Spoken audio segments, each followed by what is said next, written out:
Okay, in this video we're going to discuss simplifying a ratio of polynomials. Now in our particular chapter this is called problem type 1. This comes from chapter 5.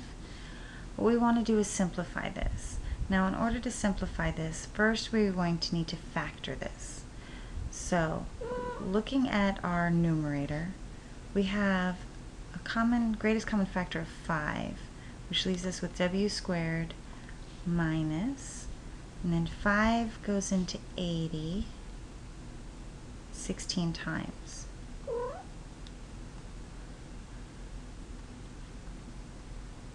Now I'm going to take this in multiple individual steps, but you could do some of these steps concurrently. Again, looking strictly at the numerator, I now have a difference of squares, which I can factor to w plus 4 and w minus 4 because the square root of 16 is 4.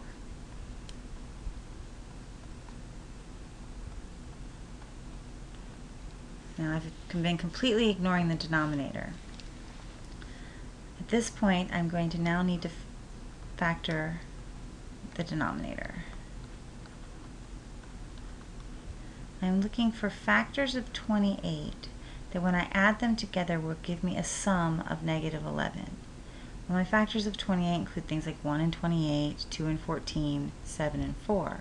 7 and 4 will give me a sum of 11. Now I want that sum to be negative, so that means I need to have factors that are negative. And as you know, if I multiply two negative factors together, I will get a positive product. So I have w minus 7, w minus 4. Here I have w minus 4 and w minus 4. They match. They'll cancel. Nothing else will cancel, so I'm left with 5 times w plus 4 over w minus 7. And this problem is complete. Moving on to another example, I have 6w squared minus 24 over w squared plus 5w minus 14. In this example, I'm going to factor things concurrently. In my numerator, I can factor out a 6, which leaves me with w squared minus 4. In my denominator, I'm looking for factors of 14. Because this 14 is negative, I'm looking for factors of 14 that will give me a positive 5. So I need factors of 14 with a difference of 5. Factors of 14 that have a difference of 5 are 7 and 2. I want my 5 to be positive, which means I'm going to want that 7 to be positive. Because when I add 7 and negative 2, I'm going to get a positive 5. Now this denominator is completely factored. I now need to completely factor the numerator. I have another difference of squares, so this will factor to w plus 2 and w minus 2.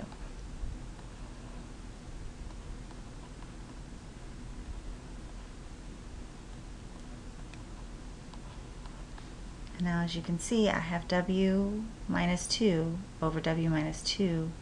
These will cancel, which leaves me with 6 times w plus 2 over w plus 7. For our final example, very similar problem. My numerator is actually pretty much identical. So I'm going to factor out that 6, which is going to leave me with y squared minus 4. Factoring the denominator, again I have a negative 10. Here I have a positive 3, so I want factors of 10 that have a difference of 3. 2 times 5 makes 10, and 5 and 2 have a difference of 3. I want that 3 to be positive, so I'm going to want my 5 to be positive and my 2 to be negative. When I add 5 and negative 2, I will get positive 3. Completely factoring my numerator, I have a difference of squares, so I get w plus 2, w minus 2 over y, I don't know why I'm saying w still, y plus 5, y minus 2. The y minus 2's cancel,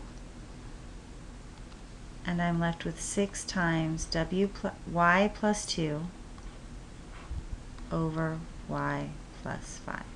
And that is completely factored.